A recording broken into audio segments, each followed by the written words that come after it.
Hello students, welcome to scholar जिला। मैं Tauseef sir. आज के वीडियो में हम इंफॉर्मेशन टेक्नोलॉजी का चैप्टर नंबर 4 पढ़ने वाले हैं। पिछले चैप्टर्स मतलब चैप्टर नंबर 1 का वीडियो ऑलरेडी लगभग पूरा चैप्टर अपलोड हो चुका है चैनल पे। अगर आप लोग को देखना है तो वहां से देख सकते हैं, पढ़ सकते हैं। अब मैं चैप्टर नंबर डायरेक्टली 4 स्टार्ट कर रहा हूँ। पिछले जो चैप्टर्स है वो भी धीरे धीरे बनाऊंगा। कोशिश ये है कि पूरा सिलेबस चैनल पे अपलोड किया जाए। तो चैनल पे आप लोग को पहली बार आए हैं तो चैनल को सब्सक्राइब कर ले और बेल आइकन जरूर दबा ले, ताकि आने वाले न्यू वीडियोस आप लोग को मिलते रहें। तो आज हमको पढ़ना है इंफॉर्मेशन टेक्नोलॉजी सब्जेक्ट का चैप्टर नंबर 4, जिसका नाम है e commerce and e governance. बहुत इंपॉर्टेंट चैप्टर है। आपके पेपर में ये टोटल ऑलमोस्ट 10 मार्क्स का आएगा और विद ऑप्शन 12 मार्क्स का आएगा। तो लेसन पे हम लोग जाते हैं डायरेक्टली कि आप लोग को क्या पढ़ना है। चलिए स्टार्ट करते हैं। देखिए, चैप्टर है आपका e commerce and e governance. आज के वीडियो में मैं आपको समझाने वाला हूं कि ई कॉमर्स होता क्या है, उसके एडवांटेजेस क्या है, उसके डिसएडवांटेजेस क्या है और उसके टाइप्स क्या है। तो आज का वीडियो पूरा एंड तक देखना, ताकि देखो आप लोग सोचते होंगे सर ये टेक्स्ट बुक से क्यों पढ़ा रहे हो आप, इसका क्या बेनिफिट है या इसकी क्या वजह है। तो रीजन यही है कि मैं इसका क्या बोलते पीपीटी बना के आप लोग को पढ़ा सकता था, लेकिन उससे नुकसान ये है पीपीटी बनाने का कि क्या होता है कि पीपीटी तो मैं बना दूंगा लेकिन सिर्फ इंपॉर्टेंट पॉइंट लूंगा और फटाफट लेसन खत्म करने की कोशिश करूंगा। लेकिन ऑब्जेक्टिव जो आते हैं आप लोग को लेसन के अंदर से ही आते हैं, बाहर से कुछ एक्स्ट्रा ऑर्डिनरी नहीं पूछेगा आपको। तो लेसन के अंदर से आएंगे तो सिंपल सी बात, अगर मैंने आप लोग को हर एक टॉपिक मतलब लेसन का हर एक पार्ट एकदम डिटेल में समझाया है तो आप लोग वो लेसन के ऑब्जेक्टिव एकदम आसानी से कर सकते हो। इसलिए मेरा रीजन है कि मैं आपको टेक्स्ट बुक से पढ़ा रहा हूँ। और जो भी सब्जेक्ट आप पढ़ो तो मेरा हमेशा रिकमेंडेशन यही होता है कि आप लोग उसको टेक्स्ट बुक से ही पढ़ो। टेक्स्ट बुक से पढ़ोगे तो क्या होता है, ऑब्जेक्टिव्स आपके कवर हो जाते हैं ऑलमोस्ट। क्योंकि क्या होता है कि आपके टेक्स्ट बुक से ही ऑब्जेक्टिव आएंगे। अभी बच्चे बहुत सारे मेरे को बोलते थे सर आईटी का कैसा पढ़े, तो आईटी का पढ़ना इतना बहुत डिफिकल्ट नहीं है। अगर आप लोग लेसन को अच्छे से पढ़ोगे समझोगे तो आप लोग को लेसन के अंदर से ही ऑब्जेक्टिव आएंगे। अगर आप लोग टीपीएस या कोई भी अलग गाइड वगैरह खरीदोगे तो उसमें मल्टीपल इतने ऑब्जेक्टिव आते हैं और उसको रटते बैठोगे तो बहुत टाइम आएगा। उससे बेहतर है कि आप लोग लेसन को समझ लो, तो आप लोग ऑब्जेक्टिव गारंटी लिख पाओगे। ठीक है, तो चलिए अब हाँ, ये करने के बाद आप लोग उसकी प्रैक्टिस कर सकते हो लेसन समझने के बाद, तो वो फास्ट होगा आप लोग का अगर गाइड आप लोग फॉलो करते हो। लेकिन डायरेक्टली करोगे तो फिर बहुत टाइम लग जाता है क्योंकि रट्टा मारते हो आप। ठीक है, तो चलिए आते हैं हमारे टॉपिक पे, e commerce and e governance. E commerce का मतलब होता है इलेक्ट्रॉनिक कॉमर्स। Electronic commerce. अब इलेक्ट्रॉनिक कॉमर्स से पहले हम लोग को पहले समझ लेना चाहिए कि कॉमर्स किसको बोलते हैं, बराबर ना। तो लिखा है देखो, commerce is an important part of business. In simple word, business का एक इंपॉर्टेंट पार्ट है। अगर आप लोग ने 11th ओसी पढ़ा होगा तो उसके सेकंड लेसन में आप लोग को मेंशन था, क्या मेंशन था, बिजनेस होता है वो मेनली दो टाइप के होते हैं, एक इंडस्ट्री और दूसरा कॉमर्स। ये आप लोग ने पढ़े थे 11th कॉमर्स की ओसी की बुक में था, इंडस्ट्री और कॉमर्स। अब कॉमर्स के अंदर हम लोग क्या होता है मैं बताता हूं। इंडस्ट्री और कॉमर्स में फर्क ये होता है कि कॉमर्स में क्या करते हैं हम लोग, चीजें खरीद के लाते हैं और किसी और को बेचते हैं, प्रोड्यूस नहीं करते हैं। और इंडस्ट्री में क्या होता है, चीजें प्रोड्यूस होती है। ठीक है ना। फिर उसमें भी डिफरेंस था कि जो हम लोग का कॉमर्स था उसमें भी दो पार्ट थे, क्या बोलते हैं, ट्रेड और ऑक्सिलरीज टू ट्रेड। तो उसके हिसाब से हम लोग अभी पढ़ेंगे। चलिए, कॉमर्स का मैंने थोड़ा बहुत आप लोग को बता दिया जो आप लोग का पिछला था। अब क्या लिखा है, देखो, commerce is nothing but buying and selling of goods. That means we have when we buy a product और service from the others and sell the product और सर्विस टू द अदर्स। मतलब किसी और से हम लोग खरीदते हैं और किसी और को बेच देते हैं, उसी को हम लोग क्या बोलेंगे, कॉमर्स। क्लियर है। आगे, one of the most popular activity on the web is shopping. लेकिन अभी अगर हम लोग वेबसाइट की बात करेंगे, इंटरनेट की बात करेंगे, तो सबसे पॉपुलर एक्टिविटी लोग क्यों जाते हैं इंटरनेट पे, शॉपिंग करने के लिए, खरीदने के लिए, बराबर ना। जो लड़कियों का बहुत क्या बोलते हैं फेमस एक्टिविटी है, मतलब उन लोग को बहुत पसंद होता है। तो लड़के भी पसंद होता है लेकिन लड़कियों को ज्यादा पसंद होता है। तो आप लोग शॉपिंग के लिए इंटरनेट पे जाते हैं मोस्टली लोग, बहुत सारे, और सोशल मीडिया वगैरह अलग रीजन से। चलिए, e commerce become possible in 1991 when the internet open to commercial use. E commerce कब पॉसिबल हुआ, जब 1991 से इंटरनेट कमर्शियल यूज मतलब बिजनेस के यूज के लिए, नॉर्मली पब्लिक के यूज के लिए उसको ओपन कर दिया गया। Since that date thousand of business have taken up residence at website. इसलिए उस डेट से बहुत सारे लोगों ने अपना पता, घर कहाँ बना लिया, वेबसाइट पे बना लिया। वेबसाइट भी एक तरह से लोगों का क्या होता है, एड्रेस होता है। वेब एड्रेस बोलते हैं ना लोग, कि इंटरनेट की दुनिया में क्या एड्रेस है तुम्हारा। तो बहुत सारी कंपनियों ने अपना एड्रेस बनाया, मतलब वेबसाइट बनाई। History of e commerce is history of new virtual world which evolve according to customer advantage. और जो हम लोग की ई कॉमर्स है वो धीरे धीरे इवॉल्व होते आ रहा है और अच्छा होते आ रहा है और उसमें कुछ नया नया होते आ रहा है। वर्चुअल वर्ल्ड में कुछ चेंजेस होते आ रहे हैं, जैसे जैसे कस्टमर का बेनिफिट होगा, कस्टमर रिक्वायरमेंट होता है, वैसे वैसे वो क्या हो रहा है, इवॉल्व होते आ रहा है। चलिए अब पढ़ते हैं definition of e commerce. E commerce can be broadly defined as process of buying selling of goods and services using an electronic medium such as internet. जो कॉमर्स की डेफिनेशन थी वो ही same as it is commerce की definition है, लेकिन खाली वहां पे ये था कि उसको हम लोग नॉर्मली खरीदते और बेचते हैं, मतलब एक कहीं जगह पे, किसी दुकान में, किसी शॉप में, किसी मतलब क्या बोलते हैं प्लेस पे। लेकिन यहाँ पे क्या रहता है, इसको हम लोग कहाँ बेचते हैं, इलेक्ट्रॉनिकली मीडियम से, मतलब इंटरनेट के जरिए बेचते हैं। बस खाली इतना ही डिफरेंस है। Buying and selling of goods लिखा है, services using electronic medium such as internet. E-commerce also referred as a paperless exchange of business information. E commerce में क्या करते हैं हम लोग, एक्सचेंज इंफॉर्मेशन एक्सचेंज करते हैं पेपरलेस, मतलब जिसमें पेपर की जरूरत नहीं होती, ऑनलाइन हम लोग बैठे बैठे यहाँ से डेटा फाइल सेंड कर देते हैं दूसरे को। उसका एग्जांपल ईडी है, ईडीआई है, ठीक है ना, इलेक्ट्रॉनिक डेटा इंटरचेंज। आगे लिखा है ईमेल के जरिए हम लोग इलेक्ट्रॉनिक फंड ट्रांसफर करते हैं, मतलब ये सब ई कॉमर्स के ही टाइप्स हैं जो हम लोग ये तो नीचे देख रहे हैं। क्लियर है? चलिए आगे आते हैं। अब हम लोग का दिया है नीचे डिफरेंस दिया हुआ है ट्रेडिशनल कॉमर्स में और ई कॉमर्स में क्या डिफरेंस है। किसमें किसमें, ट्रेडिशनल कॉमर्स में और ई कॉमर्स में। ट्रेडिशनल कॉमर्स में क्या था, हम लोग पर्सनली सामने से मिलते थे, बात करते थे, इंटरेक्ट करते थे और उसको बेचते थे एक जगह पे। इसमें क्या होता है, इसमें हम लोग क्या करते हैं, इलेक्ट्रॉनिक मतलब ऑनलाइन डील करते हैं। ऑनलाइन सामने लोग को देखना है, उसको प्रोडक्ट देखेगा वो और हमारा प्रोडक्ट क्या कर लेगा, ऑटोमेटिकली खरीद लेगा, वो कंसिडर कर लेगा क्या लेना है मुझे। तो दोनों में डिफरेंस है। फिर ट्रेडिशनली क्या था कि वो एक टाइम फिक्स होता था उसके अंदर। ट्रेडिशनल जो कॉमर्स था उसमें क्या होता था, टाइम फिक्स होता था कि मतलब सुबह 7 चले गए, शाम को 10 बजे तक दुकान खुली रहेगी, उसके बाद क्या हो जाएगी, बंद होगी। लेकिन ई कॉमर्स में क्या है, 24/7, होली हो, दिवाली हो, ईद हो, बकरा ईद हो, कुछ भी हो, संडे हो, मंडे हो, ट्यूसडे हो, रात के 12 बजे हो, रात के 4 बजे हो, कुछ भी नहीं, हमेशा क्या रहेगा, आपको ओपन मिलेगा 24/7। क्लियर है? 24 मतलब 24 आवर्स, 7 मतलब पूरे 7 दिन। ठीक है? As far as the consumer interaction are concern, traditional commerce provide face to face interaction. हम लोग क्या था, कंज्यूमर, जब हम लोग ट्रेडिशनल बिजनेस करते हैं तो उसमें क्या था, फेस टू फेस, सामने सामने बात बैठ के हम लोग डील करते हैं, ये खरीदना है, वो दुकान वाला बताएगा हमको कि ये प्रोडक्ट ऐसा है वैसा है, वटेवर, बहुत सारी अच्छी अच्छी चीजें बताएगा अपने प्रोडक्ट के बारे में। लेकिन ई कॉमर्स में क्या होता है, स्क्रीन टू फेस इंटरेक्शन होता है, मतलब हम लोग screen, computer screen, mobile screen, laptop screen, tablet screen, कुछ भी अलग स्क्रीन के सामने बैठेंगे और फिर हम लोग इंटरेक्ट करेंगे, मतलब हमारा प्रोडक्ट के बारे में डिटेल पढ़ेंगे और खरीदेंगे उसको। क्लियर है?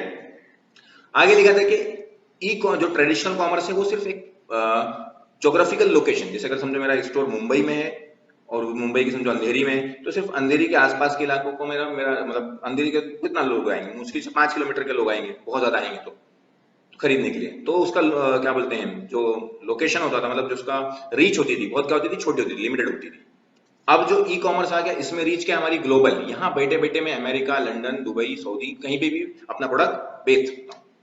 क्लियर है? आगे लिखा है देखो, पेमेंट के लिए हम लोग ई कॉम ट्रेडिशनल बिजनेस में क्या चेक यूज करते थे, या बहुत अभी कैश, और अभी लेटेस्ट जमाने में क्या यूज करने लगे हम लोग, क्रेडिट कार्ड यूज करने लगे, डेबिट कार्ड यूज करने लगे। ई कॉमर्स में बहुत सारे ऑप्शन है, बैंक ट्रांसफर कर सकते हैं, क्रेडिट कार्ड कर सकते हैं, ई वॉलेट कर सकते हैं, मोबाइल पेमेंट कर सकते हैं।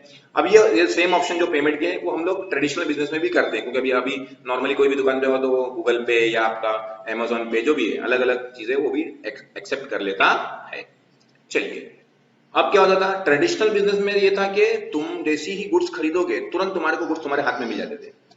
लेकिन ई कॉमर्स में प्रॉब्लम क्या है, तुरंत नहीं मिलता है, 1 दिन 2 दिन 5 दिन 10 दिन, बहुत सारे केस में 10 दिन बाद 20 दिन बाद भी डिलीवरी मिलती है प्रोडक्ट की। तो ये एक थोड़ा सा प्रॉब्लम है ई कॉमर्स में। क्लियर है? ट्रेडिशनली इसका जो स्कोप है ट्रेडिशनल बिजनेस का वो बहुत लिमिटेड होता है, छोटा सा लोकल, कुछ किलोमीटर के अंदर। लेकिन अगर हम लोग ई कॉमर्स की बात करेंगे तो इसका स्कोप क्या है, बहुत बड़ा है, पूरी दुनिया में कहीं भी हम लोग बैठे बैठे कहीं से भी बैठे बैठे बेच सकते हैं, कहीं बैठे बैठे भी खरीद सकते हैं। ठीक है? तो ये हो गया दोनों का डिफरेंस। चलिए अब आते हैं हम लोग advantages of e commerce. E commerce का एडवांटेज क्या है, जो हम लोगों ने अभी ऊपर पढ़े ना, लगभग वही चीजें यहाँ पे कवर होगी, कुछ एक्स्ट्रा नहीं लिखा। देखो क्या लिखा है, देखो, e commerce provide the seller with global reach, now seller buyer can meet in virtual और without barrier of place. E commerce क्या होता है, हमारी रीच क्या हो जाएगी, ई कॉमर्स की वजह से ग्लोबल हो गई, पूरी दुनिया में पहुंच गए हम लोग। नाला सुपारा में बैठे बैठे, मुंबई में बैठे बैठे मैं मेरा प्रोडक्ट पूरे वर्ल्ड में बेच सकता हूं, तो मेरी रीच क्या हो गई, ग्लोबल हो गई। Now the seller buyer, seller और बायर कहां मिल जाते हैं, ऑनलाइन मिल जाते हैं, और कोई उसमें जगह के बैरियर नहीं कि यहाँ पे आके ही मिलना पड़ेगा, तभी ये दुकान पे आना पड़ेगा, तभी आपको खरीदने मिलेगा। आप वहां बैठे बैठे देखो मेरा प्रोडक्ट, उसका डिस्क्रिप्शन वगैरह मैंने डाल दिया है, रिव्यू भी रहते हैं बहुत सारे कस्टमर्स के, तो वो पढ़ के आपको लेना है तो लीजिए, अच्छा लगता है तो आपको। तो हमारी रीच क्या हो गई है, ग्लोबल हो गई। चलिए, किसके जरिए, ई कॉमर्स की वजह से, क्योंकि हम लोग पढ़ रहे हैं ई कॉमर्स के एडवांटेजेस। नेक्स्ट क्या है, इलेक्ट्रॉनिक ट्रांजेक्शन। तो e commerce reduce the paper work, significantly lower the transaction of cost. तो ई कॉमर्स क्या करता है, पेपरलेस ट्रांजेक्शन करता है, इसमें कोई पेपर्स वगैरह की जरूरत पड़ती नहीं है। तो इससे क्या होगा, हम लोग का ट्रांजेक्शन, जो ट्रांजेक्शन का कॉस्ट था वो क्या हो जाएगा, कम हो जाएगा, बिल देना ये वगैरह बहुत सारी चीजें ऑनलाइन ही बिल हो जाता है वो। E commerce enable the use to credit card, debit card, smart card, electronic fund transfer, website, banks website and other mode of electronic payment. अब पेमेंट करने के लिए हम लोग को किसी नोट वगैरह की जरूरत नहीं, डायरेक्टली हम लोग ऑनलाइन ही पेमेंट कर सकते हैं, डेबिट कार्ड के जरिए, क्रेडिट कार्ड के जरिए, बैंक ट्रांसफर के जरिए, मोबाइल वॉलेट, बहुत सारी चीजें अभी तो हम लोग के पास, बराबर ना, तो उससे पेमेंट कर सकते हैं। कॉस्ट सेविंग, इससे क्या होता है, कॉस्ट सेव होता है। E commerce application provide user more option to compare and select the cheaper and better options. E commerce क्या देता है, कस्टमर को, जो कंज्यूमर है उसको कंपेयर करने का ऑप्शन मिल जाता है कि ये फ्लिपकार्ट पे इतने का मिल रहा है, अमेजोन पे इतने में मिल रहा है, स्नैपडील पे इतने में मिल रहा है, कंपेयर कर सकता है। पेटीएम पे इतने का मिल रहा है तो कंपेयर कर सकता है। उससे क्या हो सकता है, कस्टमर का कॉस्ट बच सकता है, खर्चा बच सकता है। लेकिन अभी आपकी बुक में उसके हिसाब से नहीं दिया, कंपनी के हिसाब से, कंपनी का भी कॉस्ट बचता है, कंपनी को शोरूम रखने की जरूरत नहीं है, दुकान पे अपने मतलब कोई दुकान है तो सेलर रखना पड़ता है, मतलब क्या बोलते हैं, सेल्समैन रखना पड़ता है, तो इसको सेल्समैन की जरूरत नहीं पड़ती, डायरेक्टली आपका प्रोडक्ट के बारे में डिस्क्रिप्शन लिख दें, आपको लेना है तो लीजिए, रिव्यू पढ़िए, आपकी मर्जी है। तो यहाँ पे कॉस्ट क्या होता है, बहुत सेव होता है। बहुत बड़े चकाचौंध एरिया में अपनी शॉप खोलना पड़ता है, तब जाके हम लोग की दुकान में बहुत सारे लोग आते हैं। यहाँ पे तो ऐसा कुछ नहीं है, भाड़ा ही लाखों रुपए रह जाता है, तो यहाँ पे ऐसा कुछ नहीं, कहीं कोने में गोडाउन ले लो तो भी चल जाएगा। तो कॉस्ट सेविंग है ये कंपनीज के लिए भी और कस्टमर्स के लिए भी, क्योंकि अभी देखो अगर हम लोग किसी दुकान से करने जाएंगे कोल्ड ड्रिंक तो हम लोग को 80 रुपए बॉटल मिलती है, लेकिन अगर किसी ई कॉमर्स से करने जाएंगे तो हम लोग को 60 रुपए 50 रुपए भी मिलती है, 1 बाय 1 भी रहती है, मतलब एक पे एक बाय गेट वन मिल जाता है हम लोग को, तो कॉस्ट भी सेव आता है। चलिए आगे देखते हैं, the cost searching of products. E-commerce has enabled rural areas to access services and products which are otherwise not available to them। और ई-कॉमर्स से फायदा क्या हो गया, गांव के जो इलाके हैं वो लोग को बहुत सारी प्रोडक्ट और सर्विसेज के रीच नहीं थी, लेकिन उन लोग को इससे क्या हो गया, रीच हो गया, वहां वो लोग पहुंच सकते हैं गांव के लोग। ठीक है, चलिए, anytime shopping, on one of the greater advantage is the convenience, customer can shop 24/7, website is functional at all times, it does not have working hours like shop। ये तो हम लोगों ने ऊपर भी पढ़े भी डिस्टिंग्विश में कि एडवांटेज, सबसे बड़ा एडवांटेज है कि कन्वीनियंस है, कभी भी जब मर्जी करे, नींद में, रात में 12 बजे 10 बजे 2 बजे, कभी भी कोई भी टाइम कोई भी दिन आपको शॉपिंग करना है आप जाके शॉपिंग कर लो, कोई टाइम बाउंड नहीं रहता है शॉप्स की तरह के, मतलब इतने बजे से इतने बजे तक खुला रहेंगे। नो इंटरमीडिएट्स, इंटरमीडिएट्स मतलब बिचौलिए, बीच के जो लोग रहते थे वो लोग क्या हो जाएंगे, खत्म हो जाएंगे। प्रोड्यूसर डायरेक्टली किसको बेच सकता है, कस्टमर को बेच सकता है, टेंशन ही खत्म। रावण देखो ना, अमेजोन डायरेक्टली बेचता है, अब तभी हम लोग को क्या मिलता है, डिस्काउंट मिलता है, तो बीच के लोग नहीं रहेंगे तो डायरेक्टली कस्टमर खरीदेगा, तो सिंपल सी बात है, डिस्काउंट क्या हो जाएगा, ज्यादा मिल जाएगा आप लोग को, क्योंकि बीच लोग का जो मार्जिन रहेगा वो खत्म हो जाएगा। आप क्या बोलते, प्रोड्यूसर ने बनाया, वो अपनी प्रॉफिट रख के फिर होलसेलर को बेचेगा, फिर होलसेलर प्रॉफिट रख के रिटेलर को बेचेगा, फिर रिटेलर आपको बेचेगा, तो इतने दो तीन लोग का बीच में प्रॉफिट आ गया। डायरेक्टली कंपनी से खरीद लो तो आप लोग का प्रॉफिट क्या हो जाएगा, उसका भी प्रॉफिट ज्यादा होगा, तुम्हारे को भी क्या हो जाएगा, कॉस्ट सेविंग हो जाएगा। ठीक है, आगे, electronic commerce allows the customer and business to get in touch directly. इसके जरिए हम लोग ई कॉमर्स के जरिए हम लोग डायरेक्टली टच में आ सकते हैं कस्टमर और company business without any intermediaries. This allows for quick communication and transaction. इससे क्या होता है, कम्युनिकेशन भी अच्छा होता है और ट्रांजेक्शन भी फास्ट होता है, पैसा भी उसको फास्ट मिल जाएगा। पब्लिक सर्विसेज, पब्लिक सर्विसेज मतलब गवर्नमेंट भी इसके बहुत यूज कर रही है। अगर आप लोग देखोगे तो बहुत सारी गवर्नमेंट ऑनलाइन ही हम लोग, हमारा अभी देखो फिलहाल पासपोर्ट के लिए अप्लाई कर सकते हैं, लाइसेंस के लिए बहुत सारे जगह अप्लाई कर सकते हैं, स्टेट्स में अलग अलग स्टेट्स अभी इस पे वर्क कर रहे हैं, तो इस पे भी बहुत सारी चीजें हम लोग को बेनिफिट मिल सकता है। आप लोग को अगर मैरिज सर्टिफिकेट चाहिए तो मैरिज सर्टिफिकेट, बर्थ सर्टिफिकेट चाहिए तो ऑनलाइन ही ले लो, तो ये सब चीजें भी हम लोग को बेनिफिट मिलती है। E commerce help the government to deliver public services such as health care, education, social service at a reduce cost और in a proper manner.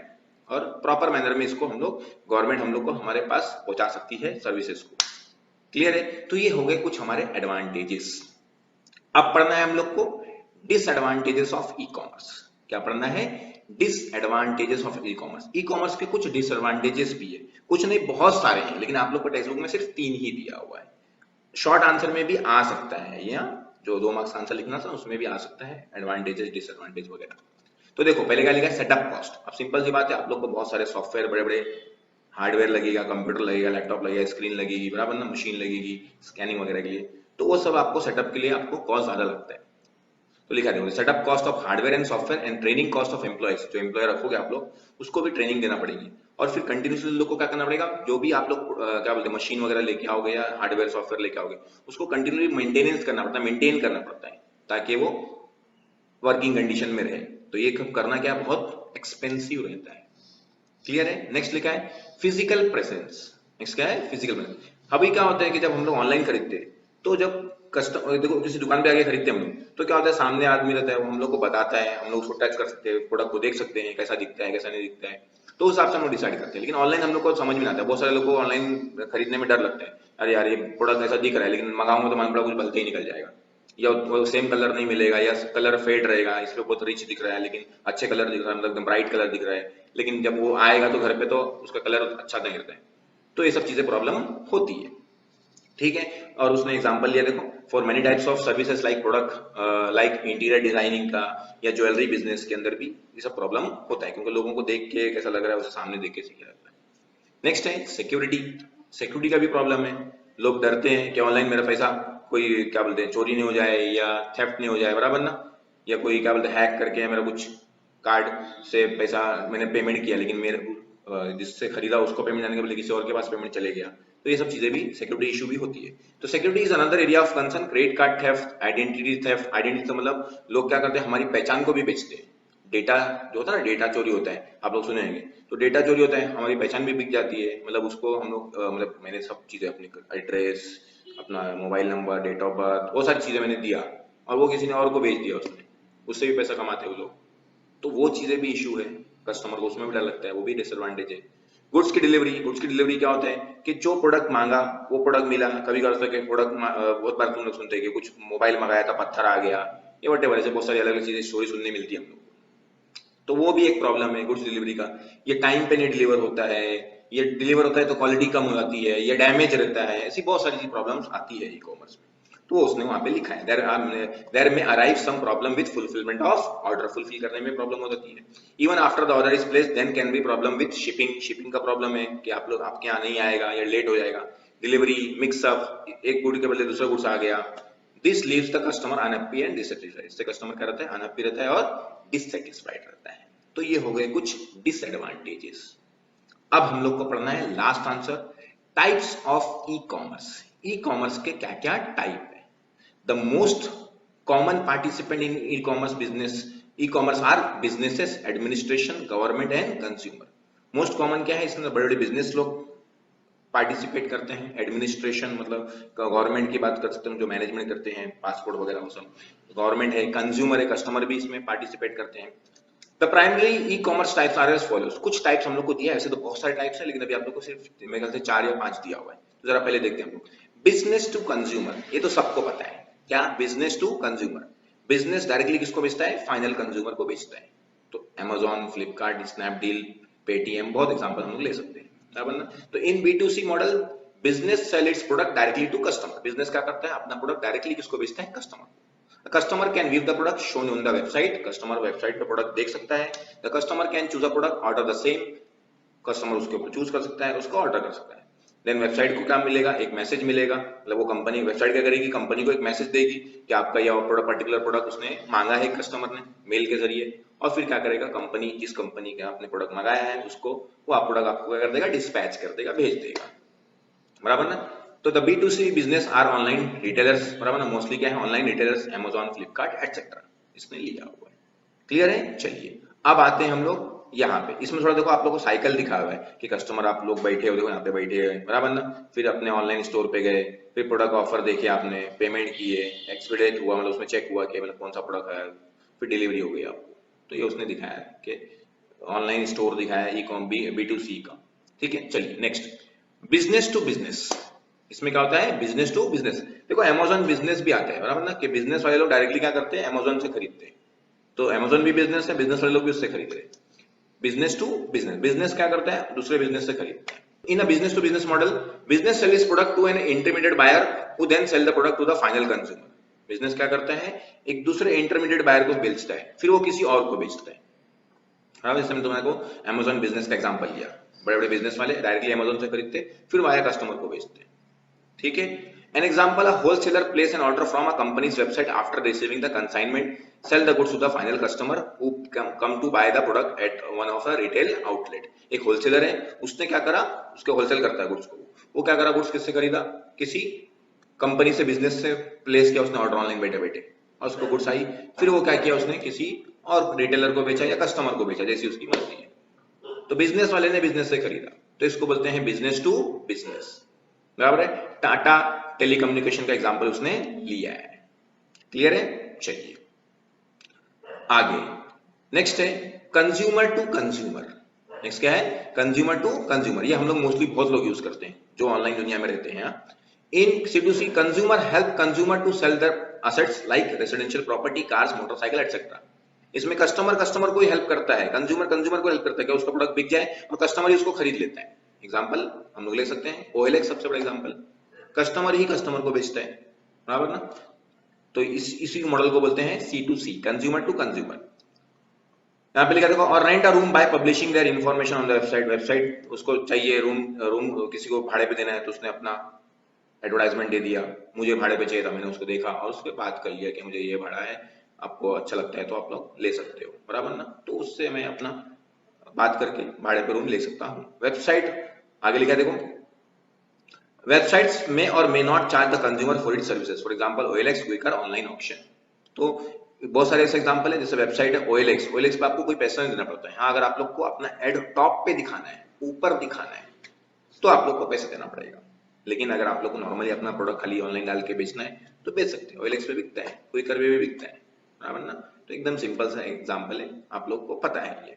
Next example है हम लोग का कंज्यूमर टू बिजनेस। ये जो मॉडल है बच्चे लोग को बहुत कंफ्यूज होता है, सर ये कैसा, कंज्यूमर कैसे बिजनेस को बेच, तो बेच सकता है। कंज्यूमर ऐसी बहुत सारी सर्विसेज, बहुत सारे काम करता है जो डायरेक्टली किसको बेचता है, कस्टमर को। बहुत अच्छे अच्छे फोटो खींचा उसने और वो डाल देगा, या ब्लॉग लिख देगा किसी प्रोडक्ट के बारे में, और फिर कंपनी क्या करती है, उससे वो प्रोडक्ट लेती है या उससे बोलती है कि मेरे को तुम्हारा जो फोटो तुमने भेजा है वो ले लो। फिर फाइवर करके है, तो ये सब एग्जांपल है उसके। In this model, consumer have products or services of the value that can be consumed by business.